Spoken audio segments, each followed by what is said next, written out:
The James Comey prosecution is, of course, outrageous. It is beyond outrageous. But in the age of Trump, outrage takes real energy, and none of us has an unlimited supply of outrage energy. And so I, for one, in our coverage of this story, have decided to treat it as the jurisprudential joke that it is, and to save the outrage for Donald Trump ripping up the deal Iran signed with the United States in an agreement with President Obama, negotiated by Secretary of State John Kerry and joined by the United Kingdom, France, Germany, Russia, and China, in which Iran promised in writing to never develop a nuclear weapon and agreed to strict monitoring conditions everywhere in Iran to make sure they were not developing a nuclear weapon. Donald Trump ripped up that deal in his first term as president, and now Donald Trump is outrageously waging a war in an attempt to get that deal again with Iran. 13 Americans have been killed in that war for no reason. Dozens seriously injured. Thousands of Iranians killed. A girls' school targeted by an American missile, killing hundreds of people. Donald Trump achieved nothing by killing those girls in their school. So I save my outrage for the people who are dying in Africa tonight because Donald Trump and Elon Musk and Secretary of State Marco Rubio took life-saving medicine away from those people. Babies born with AIDS in Africa because Donald Trump and Elon Musk took their mother's HIV medicine away from them during their pregnancies. Food that was on its way to delivery in a famine zone in Africa to starving people, stopped by Elon Musk and allowed to rot in a warehouse. Too many people are dead tonight because of the capriciousness and vicious cruelty of Elon Musk working under Donald Trump's authority and producing what Bill Gates, whose foundation has done so much life-saving work in Africa, called, quote, the world's richest man killing the world's poorest children. That's where our outrage belongs. James Comey is going to be fine. James Comey's not in trouble. The only question is when the case will be thrown out of court. No one is better equipped to defend himself against a ridiculous Trump indictment than a former FBI director, a former federal prosecutor, James Comey, who has a team of the best possible lawyers who will crush Donald Trump's clownish acting attorney general, who was Donald Trump's criminal defense lawyer. And so, in a news environment where what was happening to James Comey was the most outrageous thing Donald Trump was doing, then outrage would, of course, be the right frame for that story. But another way to look at it now is to see just how invaluable it will be to history, to see what a gift it is to historians, including legal historians. Historians will see in the James Comey prosecution the madness of Donald Trump run wild. Historians will see that the person in charge of Donald Trump's Justice Department was willing to humiliate himself to a degree that no other person in that position has ever chosen to do. It is proof beyond a reasonable doubt that Donald Trump's acting attorney general is acting only for Donald Trump. And the legal outcome that James Comey will achieve through a dismissal or other ending of that case will be a full humiliation of Donald Trump and Todd Blanche. Complete and total humiliation of the both of them. No one will be defending that prosecution a year from now, or 5 years from now, or 10 years from now, or ever. Todd Blanche will lie about it for the rest of his life. After he leaves Donald Trump's Justice Department, he will pretend for the rest of his life that he had nothing to do with that indictment. But that indictment and the dismissal of that indictment will stand as proof in writing of just how abusive Donald Trump was, abusive to the people working for him, abusive to Todd. Hey, friends, I do a lot of segments during the week, so if you missed any, I compiled them all in one place right here. Enjoy. If inflation is so important as an issue As a political issue, how do they think the president is doing on it? Yeah, it is the number one issue. The number one issue. It's the number one financial issue. It's the number one issue folks saying it's facing their families right now. And Donald John Trump is in the worst position he has ever been on inflation. And more than that, these are the worst numbers I've ever seen for any president. I mean, just look at this. Look at this. According to Ipsos, look at this net approval rating on inflation. We got the latest poll out. He's 49 points underwater. That means that 49% more of the public disapprove than approve of the job he's doing. I went back. You remember Joe Biden?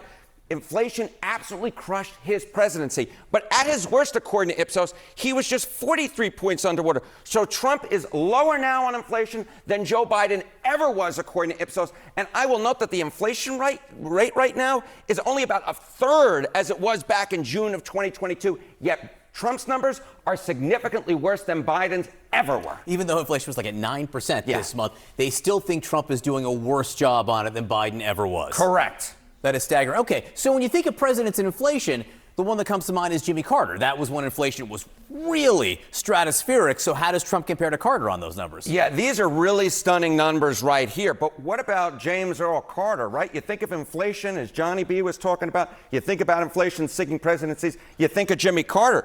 But just look here.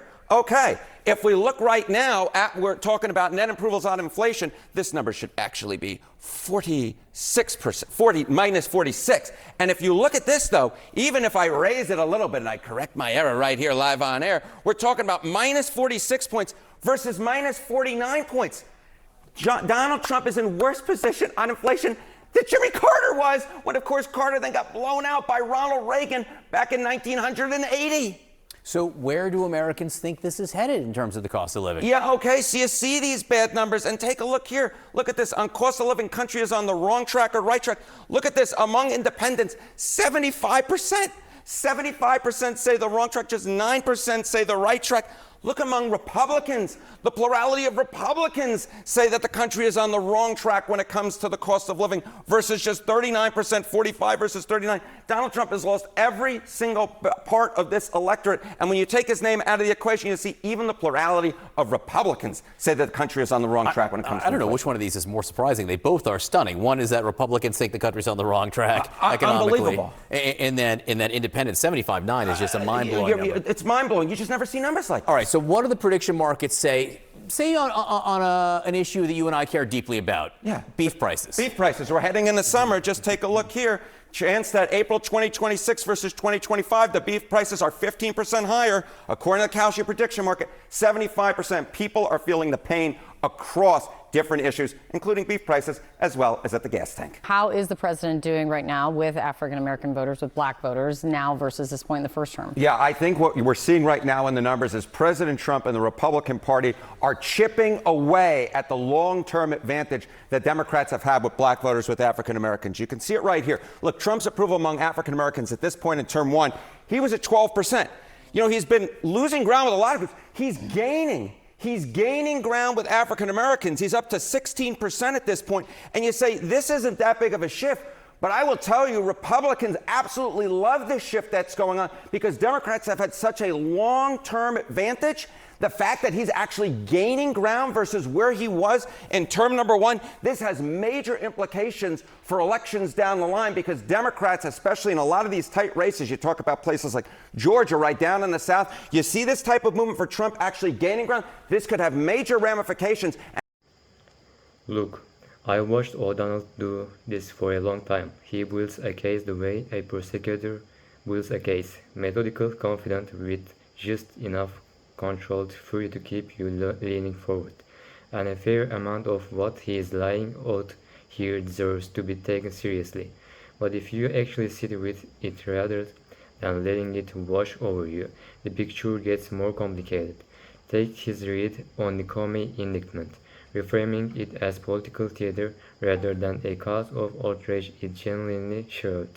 He is not wrong that overreach tends to blow back. Federal judges, regardless of who put them on the bench, are extraordinary protective of their own institution standing, and cases that look like naked political payback have a way of collapsing under their own weight. The Blanche situation is particularly messy. You simply cannot have a man who was the president's personal defense attorney turn around and run the Justice Department on that same president's behalf without creating the kind of conflict that gives appellate courts something to chew on for years. O'Donnell's prediction about dismissal isn't wishful thinking, it's a reading of institutional behavior that he historically record mostly supports. The Iran section is where things get trickier, though. He is actually running two separate arguments at once and doesn't always keep them straight. The strategic inherence critique, the idea that we are 61 days into a military engagement and the president can clearly identify who holds decision-making authority on the other side. That's a real problem, and it's not just partisan noise. The Senate testimony on munitions was genuinely sobering when a Secretary of Defense acknowledged under oath that reconstitution, long-range strike capability, is going to take years and cost north of $300 billion. That's not spin. That's a readiness problem being described in plain language on the record by the man responsible for fixing it. But O'Donnell also wants to make the humanitarian argument, the AIDS medication, the famine convoys, the USAID displacement, and I think he is on solid moral ground there. What I am less than engaged with seriously, those are rhetorical props. They are real people in real crisis, and they deserve more than a supporting role in a cable monologue about Todd Blanche's career trajectory. The bigger margin quote, I'll give him this once, that's a remarkable thing for a wartime president to say, and O'Donnell is right to make something of it. There's something genuinely revealing about a commander-in-chief processing a shooting war through the same mental framework he applies to television ratings. But the leap from the quote he doesn't know who he is at war with is a stretch. Not having clean intelligence on Tehran's post-strike decision making structure is a real problem. It is not the same thing as having no comprehension of the conflict. The distinction is uncomfortable for the administration's defenders, sure, but collapsing it doesn't help anyone think more clearly about what's actually happening. What the segment does effectively, and I want to be fair here, is connective tissue work, treating the Comey case, the Iran war, the foreign aid cuts, and the approval ratings into a coherent, different political position, than one doing it from a position of strength. That pressure leaks into strategic decision-making in ways that rarely show up cleanly in official statements. But here's what I keep coming back to. O'Donnell is betting, really betting, that American institution holds that course correct, that history delivers an honest verdict on people like Todd Blanche. Sometimes that's exactly what happens. The record is genuinely mixed though, and for the people caught in the middle of these police shields right now, the ones who don't have the luxury of waiting for a federal judge to write a sketch dismissal order, that faith in the long-time game of institutional accountability isn't particularly comforting. That gap between what the system is supposed to do and what it does in real time for real people right now. That's what commentary like this tends to paper over. It's smart, it is often correct, and it keeps a certain distance from the consequences and that not everyone watching can afford to keep.